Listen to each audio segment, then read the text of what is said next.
Bonjour à tous, mais qu'est-ce qu'on fait dans ma cuisine? Aujourd'hui j'avais envie de vous parler d'un petit truc et je me suis dit que ce serait vachement sympa de faire ça pendant que je prépare mes pancakes, comme ça moi j'avance aussi dans ma journée. Essayez toujours de faire, quand c'est le moment, plusieurs choses à la fois. Il y a aussi des moments où il faut faire qu'une seule chose à la fois. Mais là, quand c'est le matin et qu'il faut commencer sa journée, c'est quand même mieux d'essayer de combiner des choses en même temps. Je vais quand même vous présenter cette recette parce qu'elle n'est pas de moi. Elle est de Bérangère Philippon. Elle sort de ce livre, La détox du sucre. Je vous marquerai si jamais ça vous intéresse les ingrédients que j'utilise. En général, on a de la farine. Alors elle demande épeautre et orge mondée. Moi, je crois que c'est de la farine juste épeautre. On a un petit sachet de levure, 6 cuillères à soupe de grosses pépites de chocolat. Plus elles sont énormes, mieux c'est.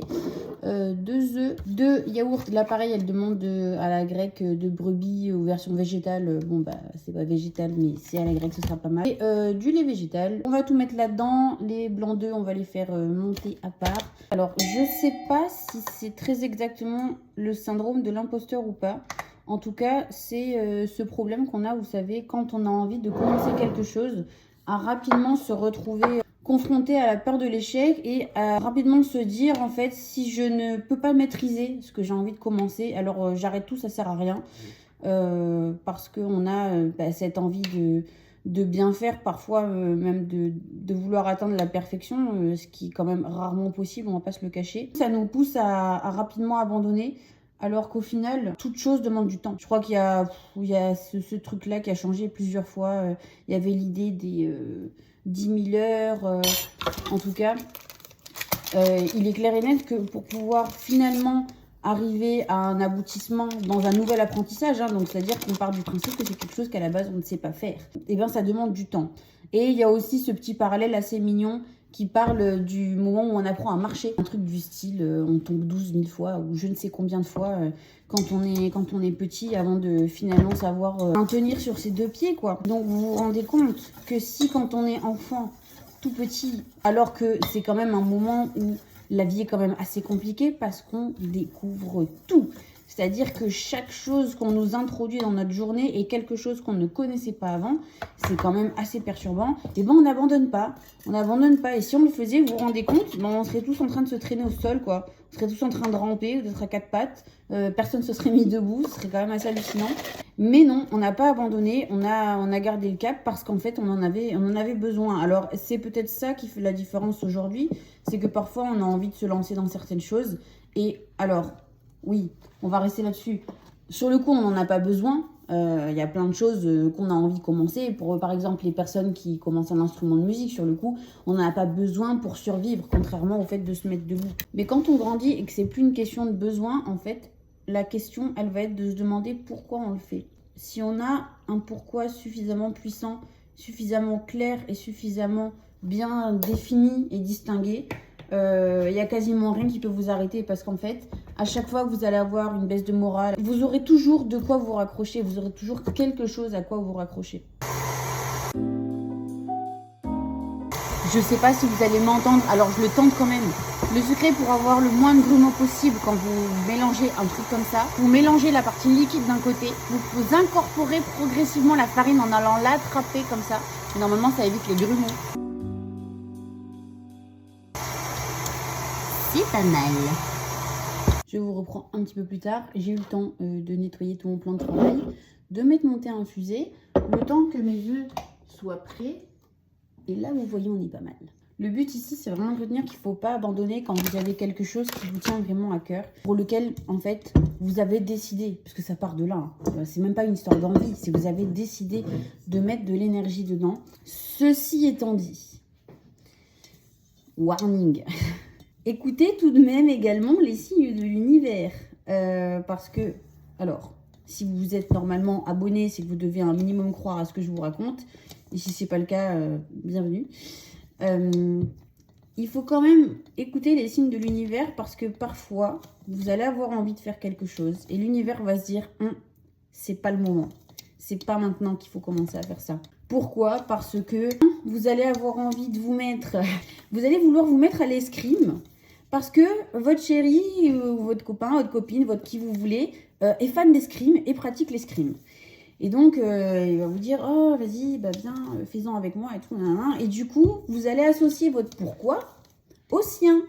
pas au vôtre. Parce que c'est sa passion, l'escrime, c'est pas votre passion. Alors, il se peut, bien évidemment, que vous développiez à terme une passion pour l'escrime, parce que à force d'entendre parler de ça par un passionné, vous allez peut-être y voir, voilà, quelque chose qui vous aussi vous plaît, vous aussi vous convient, et vous allez vous dire, ah ouais, en fait, en vrai, c'est vraiment incroyable, j'ai vraiment envie de tenter, et je vais persévérer surtout. Mais si jamais vous y allez, vous commencez, et il y a la petite voix à l'intérieur, là-haut dans votre tête, votre petite fée clochette, qui commence à vous dire ça j'aime pas, ça m'agace, ça je suis pas fan. Enfin vous voyez, vous avez cette petite voix qui commence tout doucement d'abord à vous sonner la petite clochette. Vous allez vous dire c'est pas si mal, enfin vous allez vouloir commencer à justifier un petit peu tout ce qui vous dérange, vous voyez, tout doucement. Hein. Si jamais c'était qu'une question de timing et qu'en fait il fallait patienter un peu et ça finira par se lisser tout seul. En revanche, si jamais le problème vient du fait que soit c'est pas fait pour vous, soit le pourquoi n'est pas le bon pour vous. Je rappelle que le pourquoi il peut être bon pour quelqu'un d'autre, mais peut-être pas, c'est pas le vôtre. Si jamais c'est juste une question de timing et qu'en fait, imaginons que le temps que vous allez accorder à l'escrime à l'instant T, c'est un temps que normalement vous auriez dû vous octroyer pour faire autre chose. Lire des livres de développement personnel, faire de la méditation ou si jamais vous êtes fan de rafting, eh ben allez faire du rafting. Vous n'utilisez pas ce temps à bon escient par rapport à vos propres besoins. Alors là les amis, croyez-moi bien que l'univers va vous le faire savoir tout de suite. Ça va passer par j'oublie ou je perds mon matériel, ça va passer par un cours annulé, ça va passer par le prof est malade. Ensuite, ça va être les compétitions qui vont toujours tomber, les moments où vous pouvez pas être là. Il va se passer une suite, un enchaînement d'événements qui vont faire que l'escrime, ça va devenir tellement pénible. En fait, l'univers vous pousse tout doucement vers la sortie, comme ça, tout doucement, tout doucement.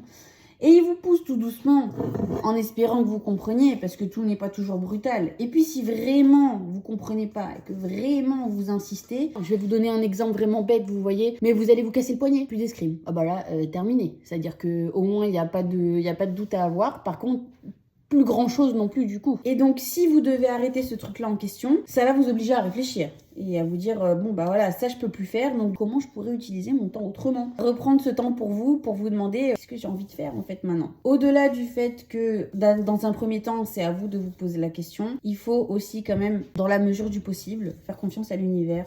Si vous ne vous faites pas confiance à vous, faites-lui au moins confiance pour vous dire que voilà, il sait où vous amener, il sait quelle est alors il sait ce par quoi vous devez passer pour avancer sur le chemin sur lequel vous devez aller, qui n'est pas forcément celui auquel vous pensez. Il y a des gens, alors quand je dis il y a des gens, c'est des gens que j'ai côtoyés, avec qui j'ai parlé, il y a des gens qui comprennent, qui découvrent, qui réalisent réellement ce pourquoi ils sont faits à 60, même 70 ans pour certains. Ça peut arriver vachement tard. Ça arrive tard pourquoi ? Parce qu'on ignore les signes, parce que parfois c'est aussi trop compliqué. Bon là, vous avez bien compris qu'on n'était plus dans l'escrime. Hein. Parfois c'est trop compliqué d'accepter en fait qu'on nous dise non, le chemin auquel tu pensais, c'est pas celui auquel on pense pour toi. Il n'est pas du tout évident, je vais commencer à faire préchauffer ma poêle parce que sinon mes pancakes seront blancs et pas cuits. À feu moyen pour pas que ça crame, mais pas à feu doux, sinon ce sera pas assez chaud. Et du coup, la pâte va se déverser et ça va mettre une plombe à cuire en dessous. Et quand vous allez vouloir les retourner, ça va faire un énorme splosh. Alors, on est vachement parti sur le pourquoi sur la fin. Parce qu'en fait, le pourquoi, c'est la clé pour absolument tout, en fait. Je viens de rigoler intérieurement parce que je viens de penser aux collégiens et aux lycéens à qui je dirais... ouais, il faut s'écouter dans la vie. Et là, ils vont me regarder, ils vont me dire ouais, mais si je m'écoute, je veux plus en cours en fait, parce que ça me saoule, madame. Oui, bien évidemment. C'est là que rentre en compte 6 cuillères à soupe. C'est là que rentre en compte l'éducation. Parce qu'effectivement, à quoi ça sert d'avoir des personnes plus âgées près de soi ? Ben, ça sert justement à apprendre certaines choses un peu plus vite que si on devait les découvrir nous-mêmes tout seuls. Sans bien évidemment se prendre pour un dieu vivant qui sait tout et qui connaît tout et qui ne devrait pas prendre en considération ce qu'on pourrait lui apporter en étant plus jeune et plus inexpérimenté. Peu importe en fait, on apprend toujours qu'on soit plus jeune, plus vieux, le but étant dans la mesure du possible d'essayer de partager au maximum ce qu'on sait, c'est ce que je suis en train de faire maintenant, pour qu'on soit tous le plus heureux possible finalement. Est-ce que c'est pas ça le but de toute cette histoire ? On part loin, hein, on était en train de faire des pancakes quand même. Bref, je pense que j'ai fait le tour. Pour ceux qui ne verraient pas cette story, je pense que je vais monter tout ça sous forme de vidéo du Santana Café. Parce que pourquoi pas finalement. Pour ceux que ça intéresserait d'avoir tout ça dans un petit coin qui pourrait regarder tranquillement quand ils le souhaitent. Moi, sur ce, je vais vous laisser, parce qu'en fait, j'ai la dalle. Je vous parle, mais j'ai la dalle. Plus je cuisine, plus j'ai faim. On va finir ça comme un épisode de Santana Café, au cas où je finis par monter la vidéo. Donc, merci beaucoup d'avoir regardé cette vidéo. Et on se retrouve. Donc, c'était l'épisode 5. Et on se retrouve dans un prochain épisode. Et d'ici là, prenez grand soin de vous.